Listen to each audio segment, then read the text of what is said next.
हिंदी साहित्य का इतिहास थर्ड ईयर आपका जो है BA तृतीय वर्ष का आपका पेपर क्रमांक कितना है 4। और इस पेपर में जब आप हिंदी साहित्य का इतिहास पढ़ना शुरू करते हैं तो उसमें सबसे पहले बात आती है कि नामकरण और काल विभाजन की। हम लोग नामकरण और काल विभाजन हिंदी साहित्य के इतिहास का किस तरह से हुआ है उसको देखें। हाँ। उसके पहले जैसे मैंने पहले भी अपने व्याख्यान में कहा था कि हिंदी साहित्य का इतिहास ये आपके पेपर का नाम है, तो आप पहले इसको समझ लें कि हिंदी साहित्य का इतिहास है क्या। तो 3 शब्द आपको मिलते हैं, हिंदी साहित्य और इतिहास। तो कहने का मतलब हिंदी का लिखा हुआ साहित्य और उस साहित्य का इतिहास।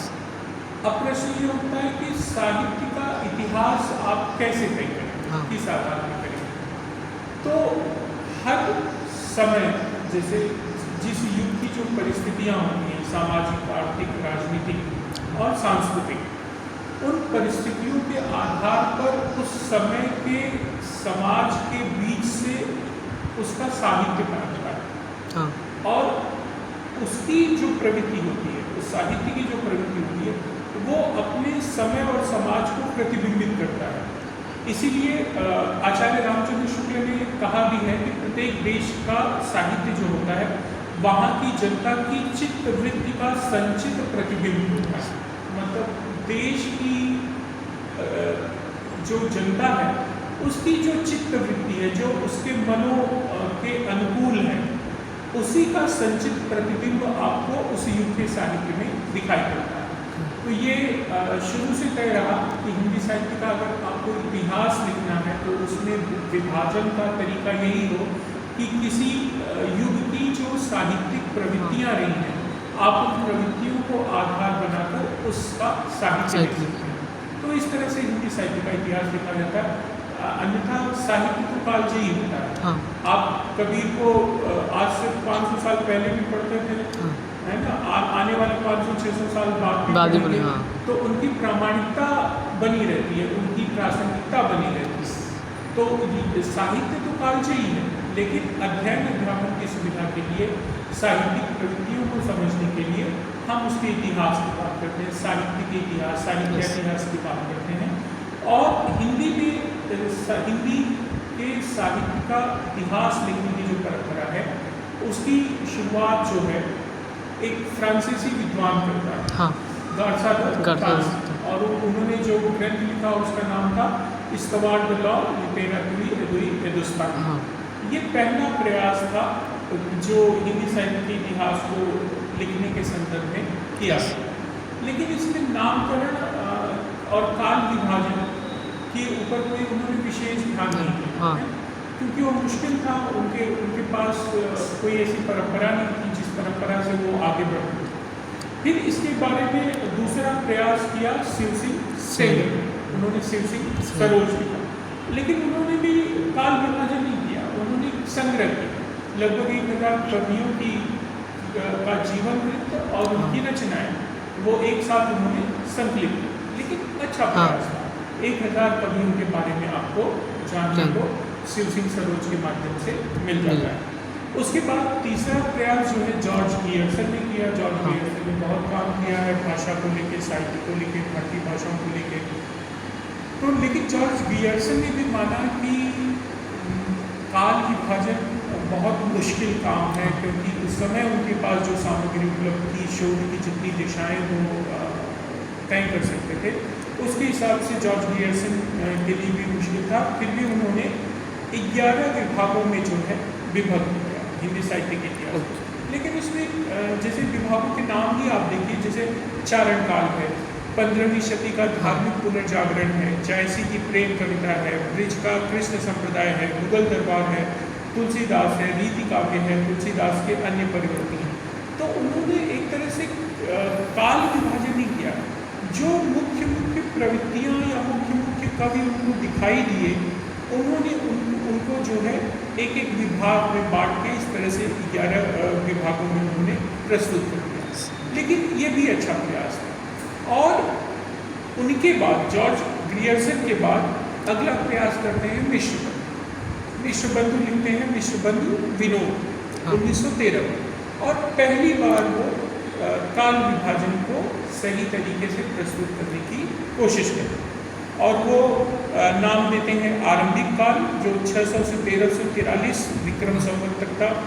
उसके बाद माध्यमिक काल, अलंकृत काल, परिवर्तन काल और वर्तमान काल। इस तरह से उन्होंने अलग अलग कालों में विभक्त किया। तो काल विभाजन की पहला प्रयास जो है, अगर हिंदी साहित्य के इतिहास के लेखन की परंपरा में हम लोग देखें तो वो मिश्रबंधुओं द्वारा किया गया है। उसके बाद मिश्रबंधुओं के इस प्रयास के बाद आते हैं आचार्य रामचंद्र शुक्ल, जो हिंदी साहित्य का इतिहास लिखते हैं। और हिंदी साहित्य का इतिहास क्या लिखते हैं, बस वो तो लिख रहे थे हिंदी शब्द सागर की भूमिका, लेकिन वो भूमिका ही इतनी बड़ी हो गई कि वही आगे चल के हिंदी साहित्य के इतिहास की स्वतंत्र पुस्तक के रूप में प्रकाशित। और उन्होंने जो काल विभाजन किया तो उनके पास ये सारी परंपरा थी, मतलब फ्रेंच विद्वान कारसद तानसी से लेकर मिश्रबंधु विनोद तक जो प्रयास किए गए थे उसकी एक पृष्ठभूमि थी। तो शुक्ल जी ने उसका भरपूर उपयोग किया और अपनी दृष्टि जो है उन्होंने उसमें डाली। और उन्होंने हिंदी साहित्य के इतिहास का के काल विभाजन का दूसरा सफल प्रयास किया। और अब तक जितने प्रयास हुए हैं उसमें सबसे ज़्यादा प्रामाणिक प्रयास अगर किसी का लगता है तो आचार्य रामचंद्र शुक्ल का। बाद के बहुत सारे शोध कार्यों में बहुत सारी चीज़ें उठाई गई। खुद आचार्य ज्ञान प्रसाद द्विवेदी ने कई बिंदुओं पे दृष्टि रखी, लेकिन उस समय तक की परंपरा देखें जो आचार्य रामचंद्र शुक्ल के पहले की थी, उसके हिसाब से हम लोग देखें तो निश्चित तौर पे आचार्य रामचंद्र शुक्ल ने बहुत मेहनत से काम किया था। और उन्होंने जो काल विभाजन किया वो अभी तक के काल विभाजन में सबसे प्रामाणिक माना जाता है। तो आचार्य रामचंद्र शुक्ल ने ये 1929 में जो है हिंदी साहित्य का इतिहास लिखा। और उन्होंने जो काल विभाजन किया, पहला काल उन्होंने दिया आदिकाल, और उसी को वीरगाथा काल कहा गया। और वो 1050 से 1375 विक्रम संवत का समय उन्होंने निर्धारित किया। उसके बाद उन्होंने पूर्व मध्यकाल, जिसको हम लोग जिसे भक्तिकाल भी उन्होंने कहा, 1375 से 1700 विक्रम संवत। उसके बाद उत्तर मध्यकाल, जिसे रीतिकाल कहा गया, 1700 से 1900 विक्रम संवत तक। और उसके बाद आधुनिक काल, जो कि गद्यकाल भी कहलाया, जो संवत 1900 से अब तक समय माना जाता है। तो ये बहुत प्रामाणिक तरीके से उन्होंने आदिकाल, भक्तिकाल, रीतिकाल, गद्यकाल या आधुनिक काल, इस तरह से उन्होंने विभक्त किया। और शुक्ल जी के बाद फिर इस परंपरा में तेजी आई, क्योंकि अब शुक्ल जी तक की जो परंपरा थी वो एक अच्छी खासी लंबी परंपरा हो गई थी। लोगों के पास सोचने समझने के लिए अपनी दृष्टि के साथ साथ पृष्ठभूमि में ये सारे किए हुए काम थे। तो शुक्ल जी के बाद जिन लोगों ने हिंदी साहित्य के इतिहास के नामकरण और कालखंड के विभाजन का अच्छा प्रयास किया, उसमें डॉक्टर राम कुमार वर्मा का भी नाम आता है, जिन्होंने संधिकाल, चारणकाल, भक्तिकाल, रीतिकाल, आधुनिक काल इस तरह से विभक्त किया।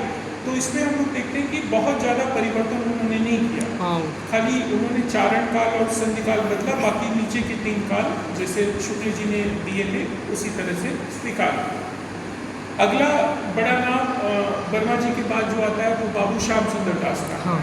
बाबू श्याम सुंदर दास ने आदिकाल को वीरगाथा का युग माना, पूर्व मध्य युग के रूप में उन्होंने भक्ति का युग दिखाया, उत्तर मध्य युग के रूप में रीति ग्रंथों का युग दिखाया, और उसके बाद आधुनिक युग दिखाया। और ये सब उन्होंने संवत 11,000 से लेके 1900 तक के बीच का समय दिखाया। तो कहने का मतलब जो मूल दृष्टि प्रवृत्तियों को लेके आचार्य रामचंद्र शुक्ल दिखा रहे हैं, वही सब भक्तिकाल, रीतिकाल, आधुनिक काल और उसके पहले का वीरगाथा का, कोई उसी को चारण काल कह दे रहा है, कोई उसी को संधि काल कह दे रहा है, लेकिन मान सब वही है सब।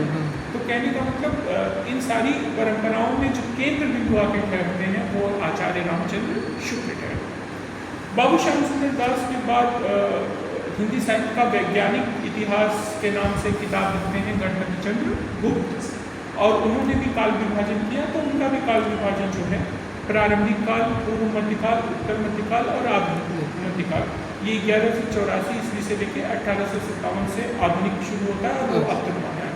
तो इसमें कुछ नयापन नहीं है, जो परंपरा से चीज़ें आ रही हैं उसी को उन्होंने पुष्ट किया। फिर एक बड़ा नाम आता है डॉक्टर नगेंद्र का। हाँ। तो डॉक्टर नगेंद्र ने आदिकाल, भक्तिकाल, रीतिकाल और आधुनिक काल यही नाम दिए। इसके साथ साथ उन्होंने कुछ नाम विशेष प्रवृत्तियों के आधार पर जोड़े, जैसे पुनर्जागरण काल, भारतेंदु काल उन्होंने कहा, जो 1877 से 1900 तक उन्होंने कहा। उसके बाद जागरण, सुधार काल, द्विवेदी युग जो हम पढ़ते हैं, और छायावाद, ये नाम जो है डॉक्टर नगेंद्र ने दिए। तो हिंदी साहित्य के इतिहास के काल विभाजन में इसके बाद एक नाम और आ जाता है, आपके नोट्स में नहीं है, वो बच्चन सिंह का, हिंदी साहित्य का दूसरा इतिहास। लेकिन बच्चन सिंह तक की परंपरा में हम लोग उसके बाद कई दौर में हिंदी साहित्य का दूसरा इतिहास या इस तरह की किताबें लिखी, लेकिन शुरू से लेके हिंदी साहित्य का दूसरा इतिहास तक की पूरी परंपरा तुम देखोगे तो उसमें तुम्हें ये स्पष्ट दिखाई देगा कि जो काल विभाजन प्रवृत्तियों की जिस दृष्टि की ओर इंगित करते हुए आचार्य रामचंद्र शुक्ल ने दे दिया, लगभग 80 से 90%, 80 नहीं बल्कि 90% सभी विद्वानों ने अभी तक उसे स्वीकार किया। इसलिए हिंदी साहित्य का इतिहास पढ़ने के लिए मैं विद्यार्थियों को, विशेष तौर पर जो BA के छात्र हैं, उनको ये कहता हूँ कि आप हिंदी साहित्य का इतिहास पढ़ना है तो आचार्य रामचंद्र शुक्ल का हिंदी साहित्य का इतिहास जरूर पढ़ें, क्योंकि वो अभी तक का सबसे प्रामाणिक ग्रंथ। यद्यपि नामकरण को लेकर समस्या बनी गई, जैसे हम लोग देखते हैं कि 7वीं सदी से लेकर 10वीं सदी, जिसको आदिकाल या प्रारंभिक युग या जो भी कह दो, सारी समस्या उसको लेकर रही। तो कई विद्वानों का कहना है कि अगर उसे हम लोग हिंदी और हिंदी भाषा और साहित्य के विकास का समय मान लें, वैसे भी वो अपभ्रंश का समय है, उसकी एक पृष्ठभूमि के रूप में स्वीकार कर लें, तो बहुत सारी समस्याएं अपने आप तय हो जाए।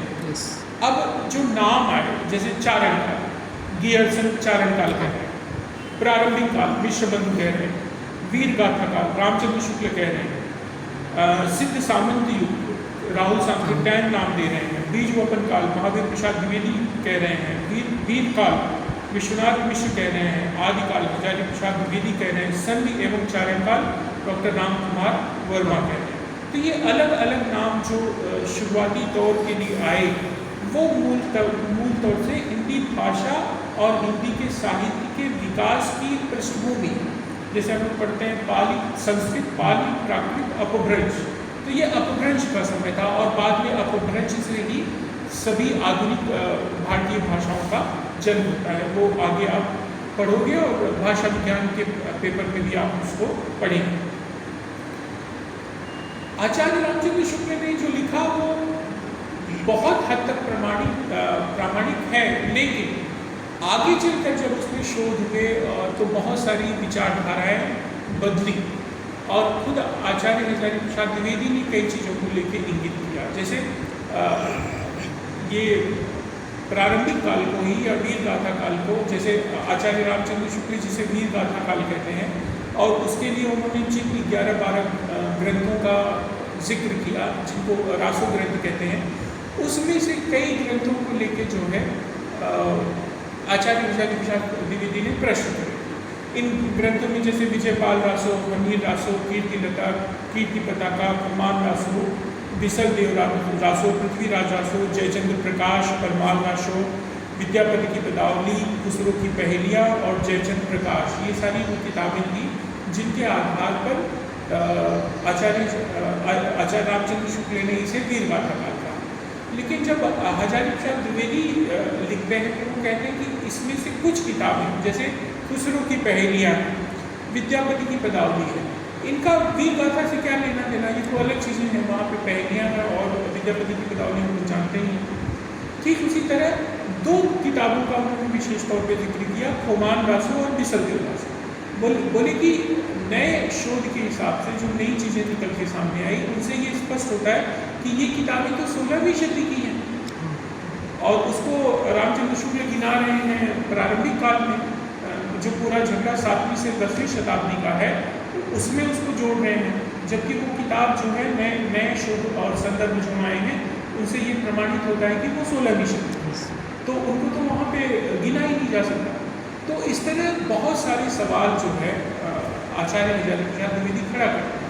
और उसमें से एक अंतिम बात लेके मैं ये लेक्चर खत्म करूँगा कि उसमें से चीज़ ये भी है कि जब हम लोग पढ़ाते हैं कि जैसे भक्ति काल की शुरुआत, तो भक्ति काल की शुरुआत क्यों हुई, तो हम पढ़ाते हैं कि भाई उस समय मुगलों की सत्ता थी, देश में कोई केंद्रीय सत्ता का शासन नहीं था, रियासतें छोटे छोटे भागों में बटी हुई थी, आपस में लड़ रही थी। तो मुगलों की जब केंद्रीय सत्ता आई और उन्होंने एक तरह से आताताई के रूप में यहाँ के हिंदू जनमानस को परेशान करना शुरू किया, उनका शोषण करना शुरू किया और तलवार के दम पे उन्होंने इस्लाम का प्रचार करना शुरू किया, धर्मांतरण शुरू किया। तो हताश और निराश जनता के मन में ईश्वर की भक्ति करने और ईश्वर की शरण में जाने के अलावा और कोई विकल्प नहीं था। ये सारा तर्क देते हैं आचार्य रामचंद्र शुक्ल। लेकिन हजारी प्रसाद द्विवेदी कहते हैं कि नहीं, अगर ऐसा होता, अगर ये बात सच होती तो जो भक्ति आंदोलन की शुरुआत थी वो उत्तर भारत से होनी चाहिए थी। क्योंकि मुगलों का जो आंदोलन था और जो उनके प्रभुत्व का क्षेत्र था, जो क्या कहेंगे, उनके अत्याचारों को जो झेल रही थी जनता, वो उत्तर भारत की लड़ी थी। लेकिन हम देखते हैं कि भक्ति आंदोलन की शुरुआत तो दक्षिण से हुई और दक्षिण से वो उत्तर में आई। भक्ति द्राविड़ी उपजी लाए रामानंद, कि दक्षिण में भक्ति की अलग चली और उसको उत्तर भारत में लाने का श्रेय किसको है, रामानंद। तो बोले फिर ऐसे कैसे हुआ कि वो भक्ति जो है दक्षिण में उपज रही है और फिर वो उत्तर भारत में आ रही है। तो यहाँ पर भी उन्होंने शुक्ल जी की विचारधारा को गलत साबित करने मतलब शुक्ल जी की विचारधारा के विपरीत वो अपनी एक विचारधारा, एक नई दृष्टि देने का काम करते हैं। तो ये तो तय है कि आचार्य रामचंद्र शुक्ल ने अपने समय दशा परिस्थिति और तब तक की उनकी पूर्व पीठिका में जो परंपरा नामकरण की, काल विभाजन की, हिंदी साहित्य इतिहास लेखन की जो थी, उस सारी परंपरा के साथ और अपनी मूल दृष्टि के साथ उन्होंने एक दृष्टि हिंदी साहित्य के इतिहास में अपने दी। निश्चित तौर पे नए शोधों के आलोक में उसमें बहुत सारे परिवर्तन होंगे और हजारी प्रसाद द्विवेदी ने वो दिखाया भी, और कई ऐसी चीज़ें हैं जो अब प्रकाश में आ रही हैं। लेकिन बावजूद इन सब के अगर हिंदी साहित्य का इतिहास पढ़ना है तो सबसे प्रामाणिक ग्रंथ के रूप में आपको आचार्य रामचंद्र शुक्ल को ही पढ़ना पड़ेगा। और आचार्य रामचंद्र शुक्ल का इस पूरी परंपरा में कोई काट नहीं है, कोई विकल्प नहीं है। वो एक तरह से उसकी धुरी, हिंदी साहित्य इतिहास लेखन की जो पूरी परंपरा है उसकी धुरी के रूप में आपको आचार्य रामचंद्र शुक्ल को देखना पड़ेगा। तो आज हम लोगों ने थोड़ी चर्चा हिंदी साहित्य इतिहास और हिंदी साहित्य इतिहास में नामकरण और काल विभाजन को लेकर की। अगली लेक्चर में हम लोग आदिकाल के बारे में